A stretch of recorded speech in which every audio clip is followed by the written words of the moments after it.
Well, hello, everybody. Happy Friday. Hope you all are doing well. I am so sad that we are at the final day here, but yet here we are.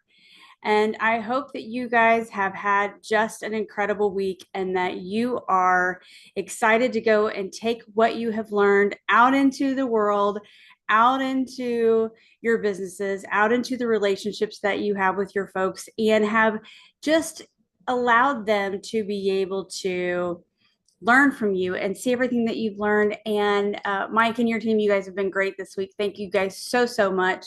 And we're going to go through today all of the questions that you guys have submitted for the week. So let's just recap really quickly. We talked about what our belief system is. What do we believe? Why do we believe what we believe? And how does that shape how we exist and show up in the world?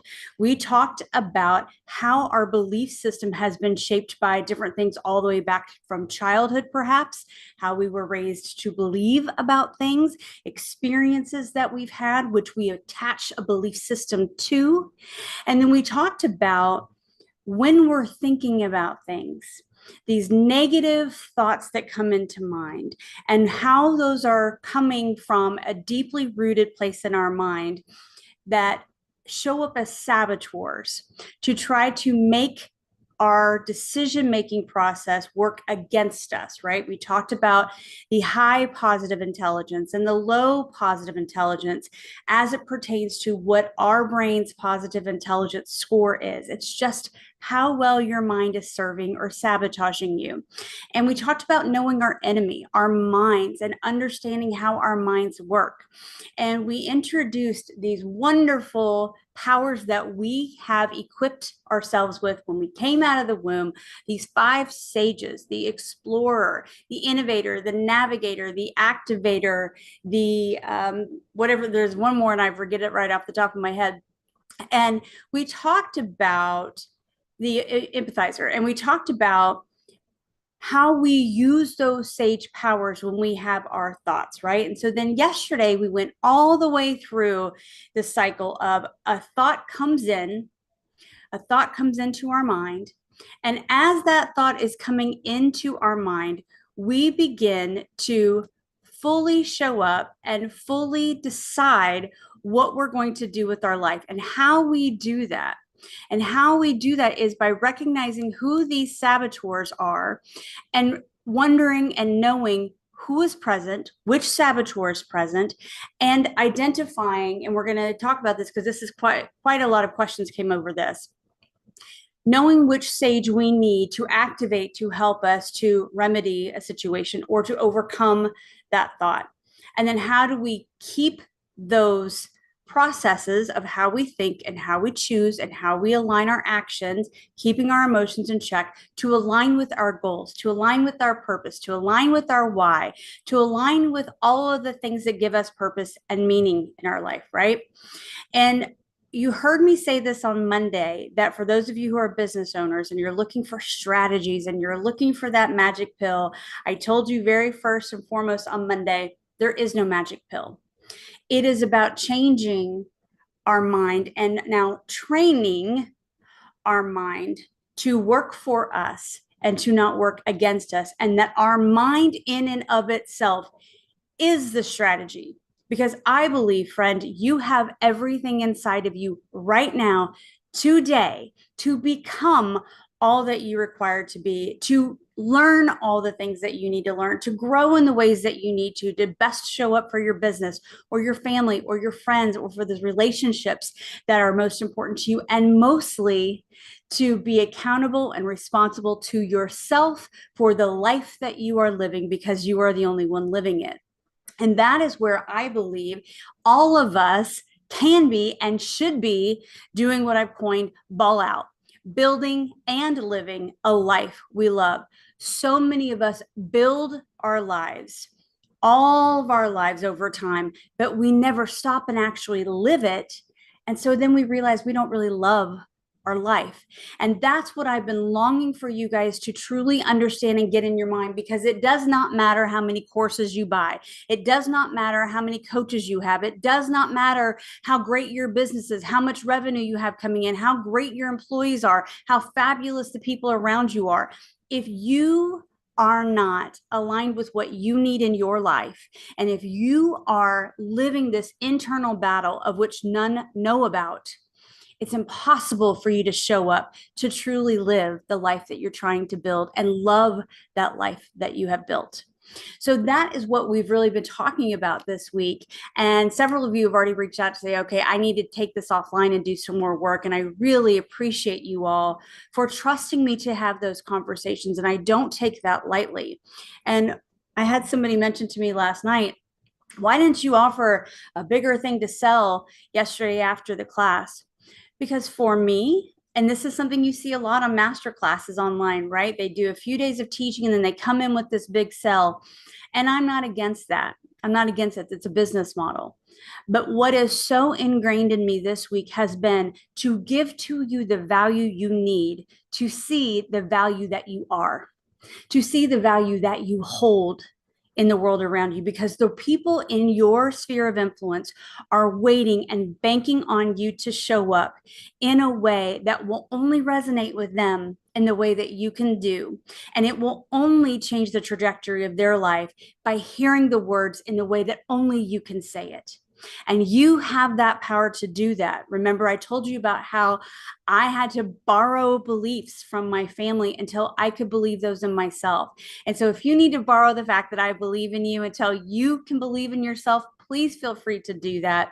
And please reach out to me and share your story with me. And Mike, your team, we're going to talk a lot about this next week when we're back together, of how do we now go and implement this. So some of these questions that your team has submitted, we're going to be able to talk through thoroughly. But I want to first kind of go through the buckets of questions that you guys have. We're going to answer some questions about your beliefs, because you guys had questions about that. We're going to answer questions about the reticular activating system. You guys had a lot of questions about that. We're going to talk about the questions you have around saboteurs and knowing them a little bit more. And then we're going to talk about how I've labeled it, bringing thoughts into submission, because you guys have a lot of questions about that. And then the last bucket we have is staying on track to reach your goals. Okay. So those are going to be the buckets of questions we answer. So I may not get to every one of these questions, but if you are on my mailing list, I promise you that I will bring up all of these questions and submit to you a Q&A that you guys will be able to have and utilize for your knowledge just from being in this class this week. So a couple of the questions that we have regarding beliefs, that how do I identify my belief systems that are deeply ingrained, but not immediately obvious? Not immediately obvious. And so one of the things that I would say to this is, when you think about the areas that may not be obvious or your belief system, where do you feel stuck?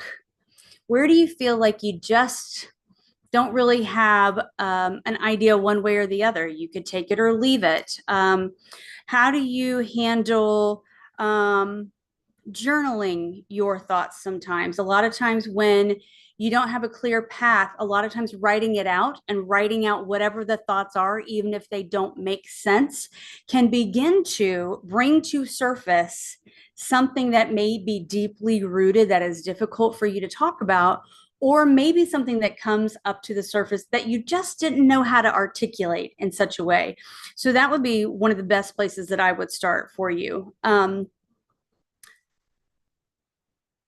And we've talked about this. Once I recognize a belief, what are the practical steps I can take to dismantle this belief with a more empowering belief? So in your workbook, guys, and I don't remember which page it was on, but there was a little grid and it has 3 little boxes in it. And one of them is to first say what your limiting belief or what your uncertainty is. And then now, based off reframing, right? Reframing and reshape, I think, is the middle bucket. What are the sage powers I can use? What are the saboteurs that are popping up when I have that belief that doesn't align with who I know I am? and recognizing who those saboteurs are, and then recognizing, okay, if I can implement this sage, if I can implement the explorer, and instead of being resentful or defensive, I could say, huh, that really cuts to the knife, cuts to the core like a knife to me. That really feels prickly a little bit. Can you be an explorer instead of being defensive and say, what about what I'm hearing or feeling or thinking impacts why I'm feeling this way? What about that am I not comfortable with? What about what that person is saying to me doesn't resonate, doesn't feel good? And then you can begin to determine if that's just a sabotaging thought, or maybe there is something within you that is restless. And what someone is saying to you may open up your mind and expand your horizons to see that maybe what you think about something, maybe there's more to it, or maybe you have changed your mind. Remember, I told you guys there's a lot of things that I believed 10 years ago just about the world around me and life that I don't really subscribe to anymore. And that's okay. And then there's things that I never thought I would believe 10 years ago. And now that I do, just from my experiences in the world, from learning, from growing, from reading, from expanding my knowledge base, from meeting beautiful humans who have shown me a different way to think about life. And I've been open to that. I don't want to be closed in my belief system. I want to be open to my belief system, but rooted in who I know I am, if that makes sense. Okay. So this question I love. Mike, this was from one of your managers. How do we address these beliefs with the team without coming across as critical and negative? And I love this question.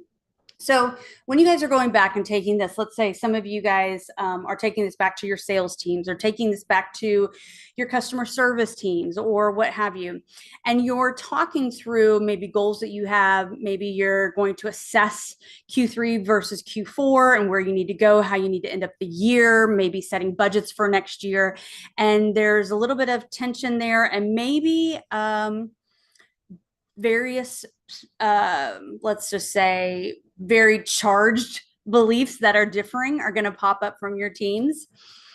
I would ask you to ask them, in Q3, let's say we didn't meet a goal.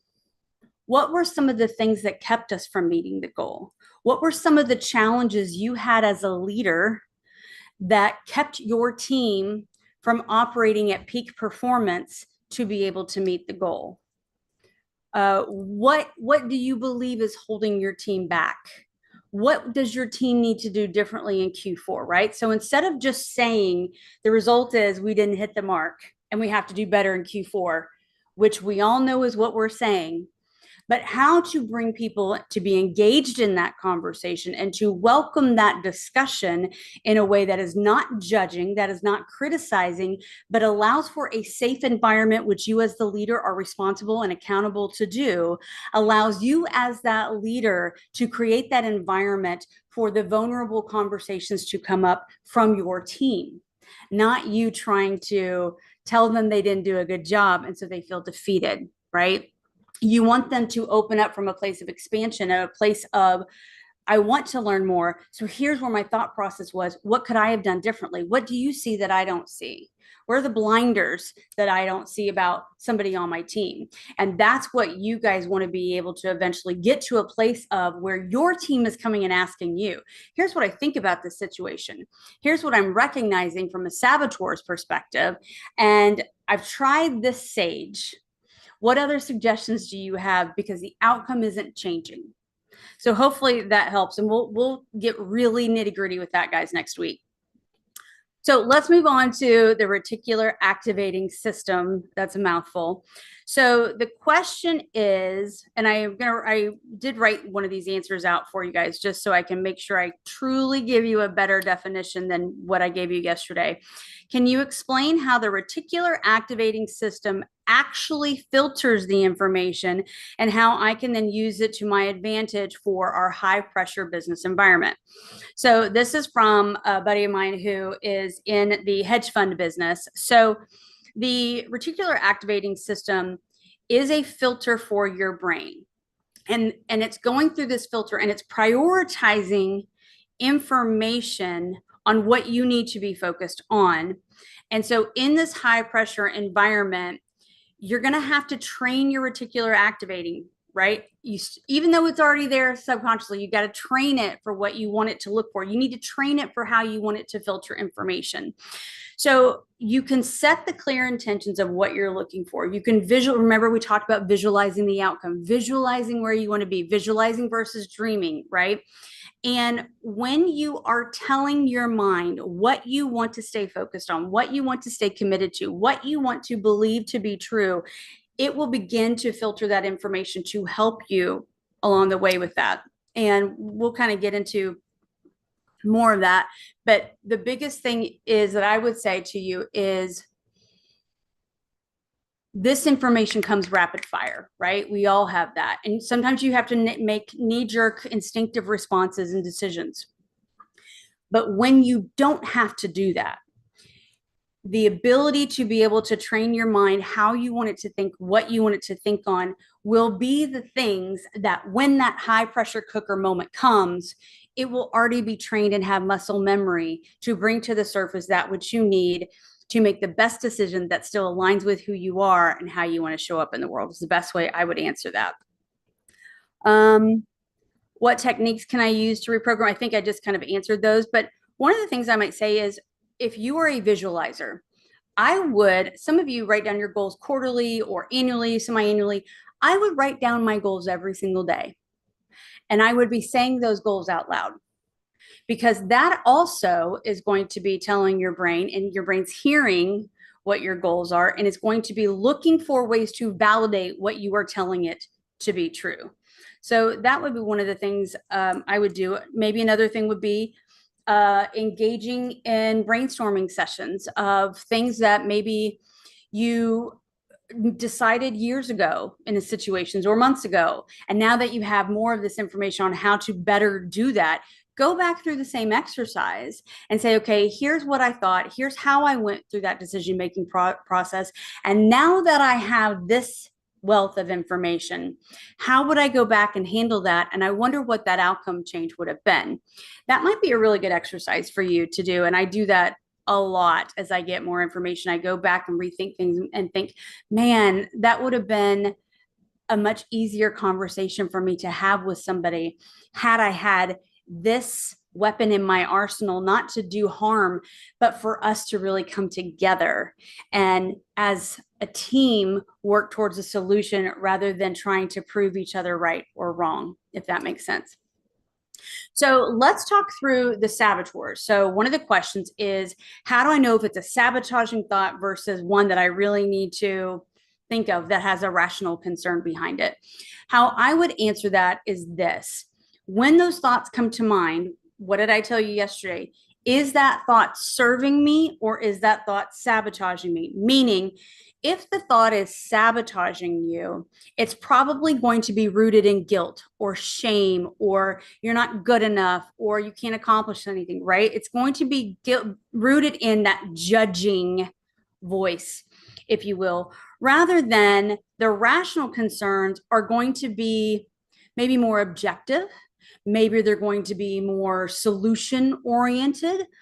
What if we did this? I wonder what would happen if we were able to do that. That might be a better way for you to see the difference. Does the negative thought make you feel badly about yourself? Or does the thought make you realize there might be another way to do something? There might be a better way to handle a situation, because the thoughts are meant to equip you and help you by giving you information to make the greatest decision, not to harm you or hurt you or make you feel bad for decisions you made before. So that's how I would answer that question. Let's see.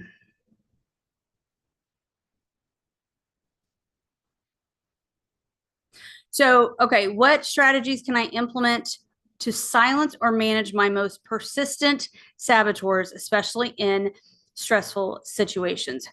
So I think a lot of people would say the deep breathing, the mindfulness, those kinds of things. But I like the fact that I know the saboteurs. And I will tell you, I've even named my brain. I have a name for my brain, and her name is Margot. And when Margot and I are not jiving, I know Margot has come to the surface because Margot is coming from a place of selfishness. She's coming from a place of past resentment or XYZ. So the other thing I do, in addition to identifying Margot has come to the conversation, is identifying which saboteur has shown up, right? Remember that circle I gave you guys? Which saboteur is present? And I will name it. And a lot of times now, especially if I'm home alone, I think other people, if they saw me, as much as I talk to myself, they might think I'm crazy. But I will tell myself, no, stop it. That is not healthy. That ship has sailed. We've made the decision. It's over. We're done. We're moving forward. And a lot of times that thought process and that thought decision, I should say, allows the thought process of negativity to go out the window. And guys, this may sound really simple, but I am telling you, this exercise of what we're talking about in the implementation is so incredibly profound. Okay, how do I support our team in recognizing and overcoming their own saboteurs without stepping on them? One of the things I think, and I touched on this, I would say, is create that environment of open communication. Create that environment where when they're not always hitting on all cylinders, you are there to not just manage them as a manager or lead them as a leader, but you're also there as a coach. And you know that you're there to support. What does a coach do from the sideline when there's a timeout? It brings everybody back in. Let's reassess. Let's regroup. What didn't work well right there? What aren't we jiving on? What's not happening? And it's objective. It's solution based. It's not attacking that person. It's looking to say, okay, how can we operate differently? How can we make a different decision in the future? How can we make a better decision that will help you be the best person you're trying to be as you're looking for that promotion in the future? What could you have done differently? Because I will tell you, when an employee makes a mistake and they know it's a mistake and a costly mistake often, you probably don't need to make them feel any worse about themselves than they already do. But what you can do is help them know how to react and rebound faster so they're not sitting in that junk of bad decision. So that's what I would do. And of course, the best way you're always going to be able to relate to your team is share a story, right? I started off this week sharing a very, very vulnerable story for me, but it allowed you to see, I know what I'm talking about when I'm teaching this to you. You've got to do the same for your team. Okay, let's talk about controlling thoughts, bringing thoughts into submission, if you will. Let's see, there's a lot of questions here, so give me just a second.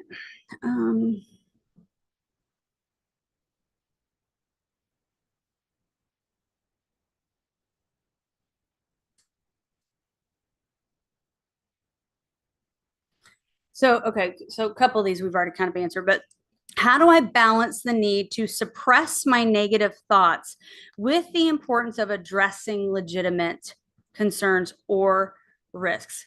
So I don't know, and I apologize if I didn't make this clear. I'm not suggesting you suppress the thought.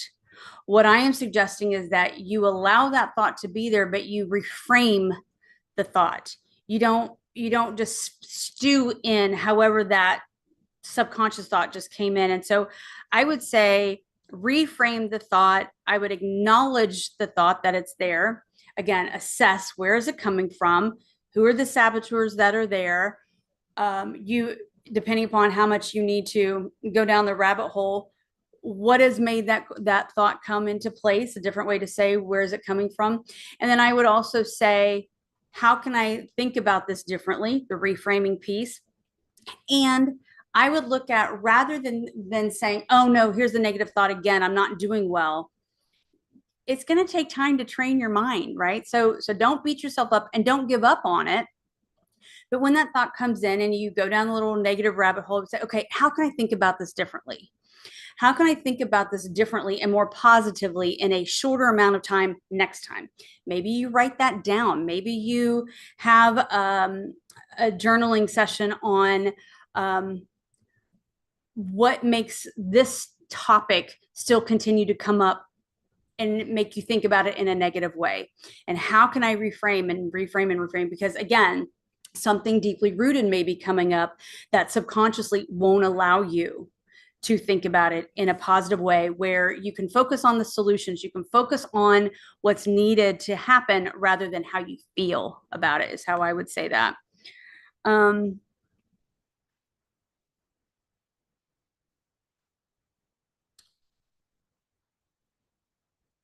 how do you as a leader effectively manage and redirect unproductive thoughts? So I do visualization a lot. I just mentioned I talk to myself a lot. I'll say, stop. We're not going to even think down that road. We're not going down that road. Another thing that I love to do that I've really done a lot this year, alone more so than any other time, is I will always write down wins from the day. They may be small wins, they may be very small wins, but I will always write down wins from the day so that I have a book that is nothing but wins. And so when I am having a mood or when I'm in a funk or when I'm not able to really activate the reticular activating system in the most positive way as quickly as I want to, I will pull that book out and look at all the wins and say, okay, darling, you're going to be fine. We just have to think through how to solve this problem. And it gets me off of the poor me, or why does everything keep happening to me, or why is the world out to get me, which it's not. It's not. But what that thinking does is allows you to place blame on everybody else and keeps you from being accountable and responsible. And looking at those wins, it makes me realize, okay, darling, pull yourself up. You're okay. And allows me to be grateful for the fact that I am not dependent upon what everybody else does in the world. I am responsible for my life and I get to choose what I do with this moment. I get to make the best decision for me. And it's based off wins, which lets me know by looking at those previous wins, I can trust my decision making process. I am capable to come up with a solution, even if I'm the only one that can do it, because I've done it before. And so then I'm training my brain. Yep, she's a problem solver. She looks for solutions. So when those come up again, problem solver, looking for solutions, and it's filtering through that thought process. So that would be the biggest thing I would suggest to you. And again, it happens over time. Remember, guys, I have been working on this class for 6 months, right? And prior to that, I had been doing studying on the mind and how the mind works and operates for probably a year and a half prior to that. So this is a lot of work that's been done in this, right? So it's not like you're just going to immediately have zero errors. You're still going to have errors, but can you have more times where the process works for you in the day than when it didn't work for you in the day? I had more wins today than I didn't. I was able to think more positively about my life than I didn't. And that improvement over time is what matters, right? That's what we're talking about. Okay. Next topic, staying on track to reach the goals.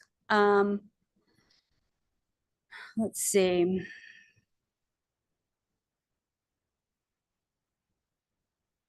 What should I do when I notice my motivation waning despite having the clear goals that I set out?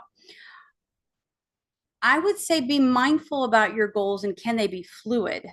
Because as you learn and as you grow and as you scale and as you get better mentally and maybe physically, emotionally, spiritually, maybe what your belief system does it, the goals don't align with now what you believe. Maybe you need to adjust your goals, right? A lot of times people set these goals out for the whole year, and let's just call a spade a spade. Less than 53% of even companies achieve the goals they set out. And I think it's much less with small business owners. So I would look at it from that standpoint and say, how can I make adjustments to the goals as I am learning, as I am growing, without keeping the rigidity that you feel like you have to have because it's a goal, right? Because goals are met how? One decision at a time, one day at a time, one thought at a time, right? Um,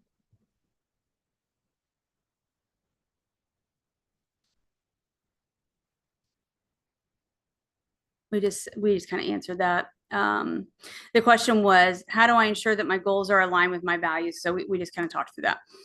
Um, What are the key differences between short-term and long-term goal setting when it comes to maintaining focus and avoiding distraction? I would say your long-term goals are speaking more to a broader vision of who you are, who you want to become. They're the constant reminders of the bigger picture of what you're trying to accomplish, whereas your short-term goals are micro thoughts, micro actions that you are taking to meet a shortened life issue, if that makes sense. So you're going to be achieving little things over time that are going to help you have momentum. Remember that success loop that we talked about where, okay, I can go from 0 to 50 or 0 to 60. That's great. But if I don't have the GPS, if I don't know where I'm going, who cares? I'm going nowhere fast, right? So I say, as long as you've got your goals squared away, short term and long term, and you know where you're going, you know how you're going to get there. Like we said, you can put the gas down because you're going to move, right? You have to move in order to see in order to see change. In order to get to a different place, you have to move, right? And then once you kind of have that, that's when you'll see that momentum. So, and I think that is important because it is the connector of your short-term goals to your long-term goals and your long-term vision, your long-term outlook on who you want to be, where you want your business to be in 5 years, 10 years. Sure, there's short-term goals for the quarterly goals, the weekly goals, the monthly goals, sales goals, Mike, for you guys and your team that have to be accomplished. But it is aligned with the greater vision of where we are going as an organization, as a family, as a wife, mother, sister, husband, father, whatever it may be, that will allow the short-term decisions to help you. Okay, next topic, mindset. How long does it typically take to see a real transformation in this process? What should I expect? So I would say it's going to take forever. It's going to take until you no longer have air in your lungs. And I know that's probably not the answer you're looking for. And I care very deeply for the person that asked this question. And you know I'm looking right at you, buddy. But I think what you need to understand is that I wouldn't be looking for the end date. I would be looking for the progression, right? Because think about it this way. And I think I said this as an example earlier this week, when you're in, grade school or middle school or high school and, the boy or girl you like breaks up with you and it breaks your heart and you think it's never, your world has come to an end, right? Versus we still have problems as we get older, but we get more equipped to handle those problems because we get more tools in our toolkit. So I wouldn't be looking for an end date or a timeline for this. What I would be looking to say, as we are getting better and as we are growing and as we are moving, how can this now help us as a company scale? How now can I take on tougher projects because my team is better, my team is more equipped, and we are better able to provide real solutions that will help other businesses move the needle in their revenue, move the needle in their profitability, move the needle in their efficiency, in their process improvement plans.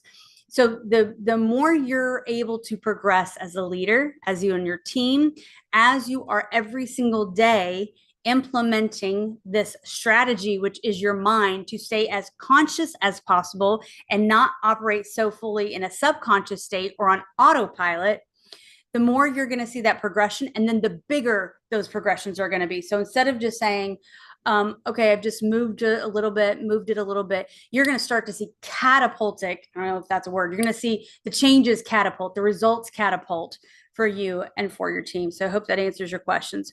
And then, but I would say your persistence in willing to do this daily, being mindful to do this daily. I would say looking back, maybe daily, maybe weekly for a while until you can do this monthly and know you're consistently doing it, looking back over your progress.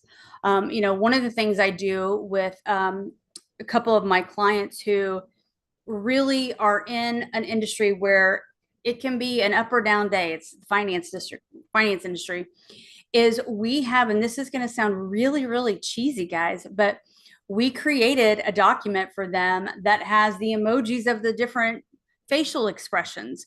And for 30 days, we had him and his sales team track where they are with this, and these traders track where they are with this. And what we realize is your day is based off how you feel, based off what the market's doing. The market's going to do this, historically shows it. How are you going to stay like this so that even though the outcomes may not be what you had hoped for you and your clients or for your funds, you are learning to stabilize and regulate your emotional state. And so we did a visualization of looking at it. And the days when they had the hardest day, they were in the worst mood. The days they had the better days, they were in a better mood.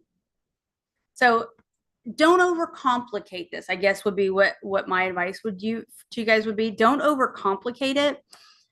Allow it to happen and give yourself grace. Just you can win the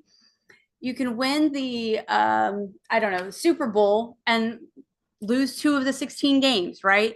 You just got to keep going. Got to get back out on the field when it doesn't go right, when you mess up one day, you just got to get back out there and you've got to give yourself grace and allow yourself from a solution standpoint, from an objective standpoint, not from a judging standpoint, look and see how could I have done better that day? How could I have done better yesterday? When did it start to go off the rails yesterday? From an objective view, from a solution-based view, not from a judging view. I just answered that question, so I'm not going to repeat that one. What role does self-compassion play in changing your mind, and especially for higher achievers who are the most critical? Great question. So I would say, and I kind of did this, but the empathy and compassion that you give yourself, right? We ask you to give others compassion and to give others empathy and to see them in their situation and try to identify with them and to understand first, then be understood. And I would do the same with yourself. I think I just kind of answered it in the sense of, okay, that didn't go well. We could have shown up better. How am I going to do that differently in the future? What created that situation where I went into a reactionary response rather than a proactive opportunity there? So that would be the biggest thing I would say. And I think the rest of it we've kind of alluded to along the way here. Next topic, implementation and accountability.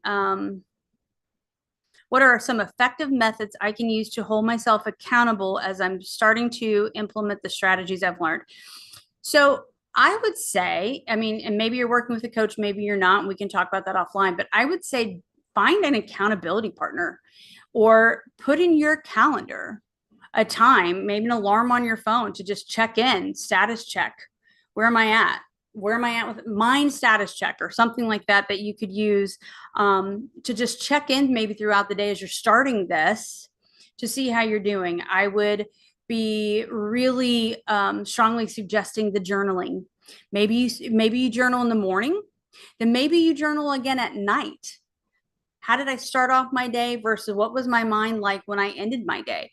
Where do I really need to be paying attention in the day where I might go awry from what I'm really trying to accomplish?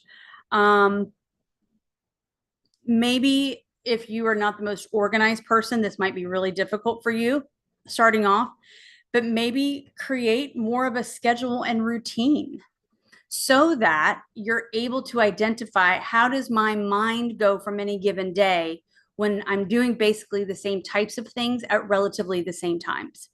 That might give you an indication of how much your saboteurs are really taking over, how much subconsciously you're really operating, and identify maybe which sage powers you need to activate throughout any part of the day based off what's going on.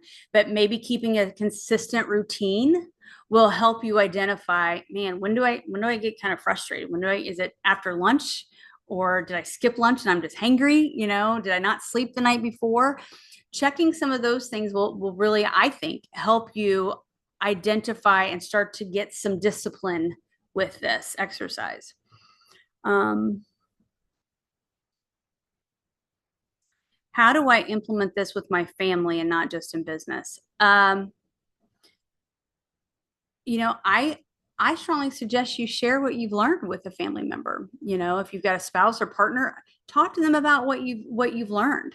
They may dismiss all of it and say, "That's great, honey. That's great." But at least you did it. And so when you are starting to implement this or to make adjustments to this and they're like, "What's going on with you?" You'll be able to say, "This is what I've been learning. This is now how I'm able to better show up." And they may not recognize it at first, but what they'll recognize over time is the impact it has had on your relationship, maybe with your kids. Okay. How do I not react to the kids who's asking me the same thing over and over again? Mom, mom, mom, mom, mom, mom, how can I show up differently with that? And at the if there's a situation that's happened with your family, maybe sitting down as a family and saying, okay, or with your partner, team, spouse, whoever, and saying, we had this conversation about finances last week and we didn't really have a great outcome with that. I'd like to try that again. And when they're talking, repeat what you heard them say. The empathizing, try to relate to them, try to understand them rather than react and respond. Learn to respond instead of react. So those would be some of mine that I would start with. Can you recommend any tools or resources for tracking progress and ensuring that these changes stick long over time? I'm happy to try to find some apps for you. I don't have any right off the top of my head. This was one that just got texted in. What I will say is don't overcomplicate it. Get a notebook, get a journal book, get a piece of paper, get the notes on your laptop, and start to put those in. If you've got Outlook, there's notes in that. I think Google Gmail even has a place where you can put notes. You put it in Word, do whatever you have to do.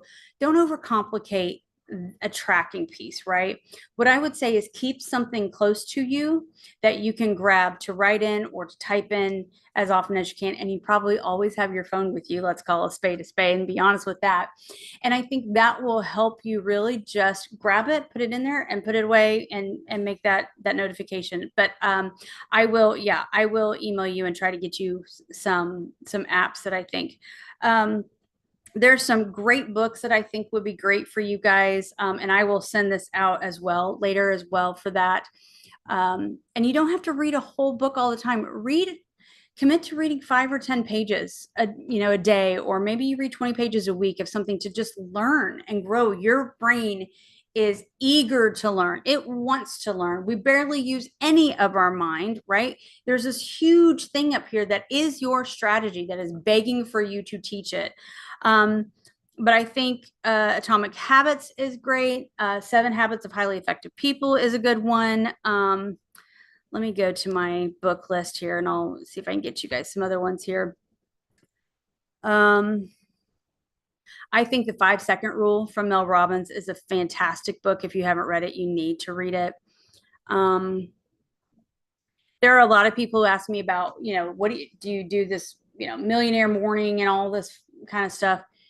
I'm not the biggest morning person, just to be candid with you. I think you have to find the system that works for you and the time of day that you are best able to be present for you.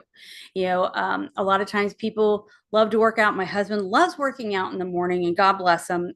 Theoretically, I would love to work out in the morning, but I also love working out at the end of the day and just working out the day in the gym. And so for me, that's great too, because in the morning I am barely coherent and I'm just getting to the gym and doing whatever they tell me to do. But at the end of the day, my mind is pumping, right? And so when I'm active, the endorphins are flowing and I've got ideas coming out the wazoo in that. So do what works for you.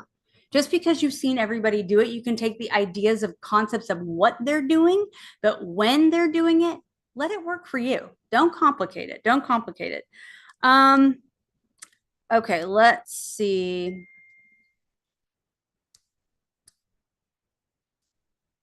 Okay, here's a new book. If you have not read Worthy by Jamie Kern Lima, you need to read Worthy, because it's basically going to talk about your belief system.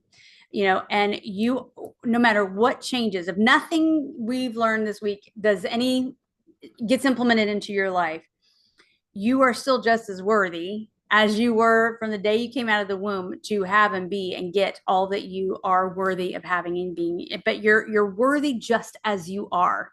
It's not because of your business. It's not because of anything else. You're worthy because of who you are. And that's a phenomenal book. If any of you are struggling with self-doubt or insecurity or shame or guilt, you need to read that book. That's a great book. Let me see. For any of you that are Audible people, there's a great little book that's free on there. And it's called How to Be More Intentional with Your Time. That's a great book if you're looking to get organized. Words are hard. The book that a lot of the content came out of from the saboteurs and sages is called Positive Intelligence. It's literally the name of the book by Shazad Shamin. That's that book. I do think Malcolm Gladwell's book, Thinking Without Thinking, or The Power of Thinking Without Thinking, is a great book. He's got an interesting perspective of it. How to Train Your Mind is another one, exploring the productivity belief system. It's a great book. There's some oldies that I'm trying to get to that are just really, really good. I think Indistractable is a great book.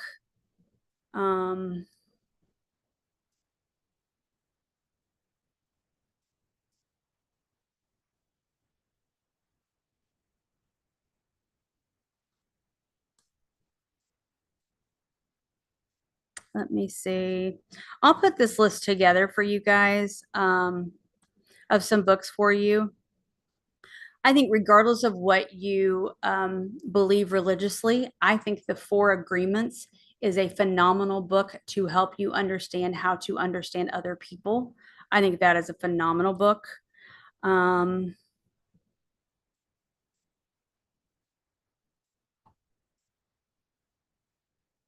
I think Adam Grant's book, Think Again, should be a must read for everybody that is working in if even if you're a business owner, yes, but if you are an executive and you have teams of people and you are an employee, I think everybody should read that book.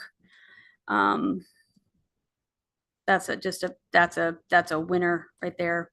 Yeah, so I'll put some of these books together list for you guys and send it out when we do the Q&A piece of that for you.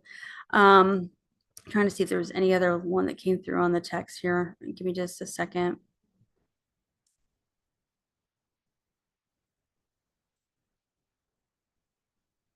Maybe for those of you who might want a religious book, a Christian book, there's an incredible book by Joyce Meyer. It's called The Battlefield of Your Mind. And I think that is a must read for everyone who believes spiritually with that and is a Christian. I think you should have to read that book. That's a phenomenal book.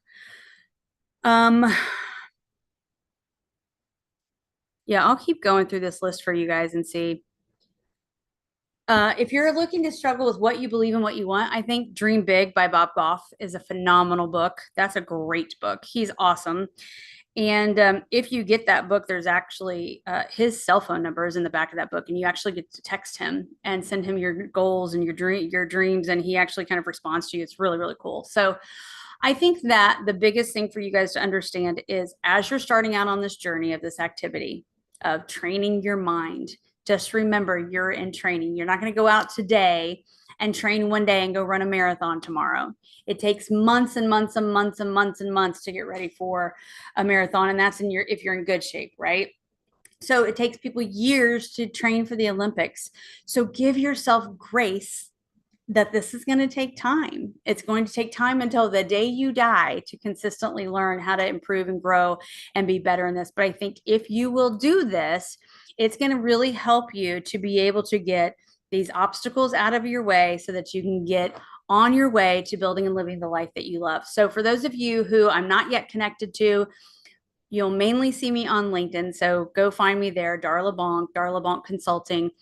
I am on Facebook. Every once in a while, I'm on Instagram, not a lot, but you can also find me on my website at darlabonk.com. I also have a podcast called On Your Way where we do exactly that. help you overcome the obstacles in your way so you can get on your way to building and living the life you love. And it is so crucial to remember what we're working towards and what our why is and what our purpose and meaning is, because life is going to happen, right? That when you can allow this metamorphosis of your mind to take place and train your mind, the sky is the limit for you. So thank you guys so much for being with me this week. We've had 5 days together, 5 hours of time together. And so I hope this has sunk in for you guys. If you have any other questions, you guys can email me after. And if you have not joined my email list, please reach out to me at darla@darlabonk.com. And you can just put in the subject line, opt in, and we will get you going. So thank you guys so much. Make it a great day.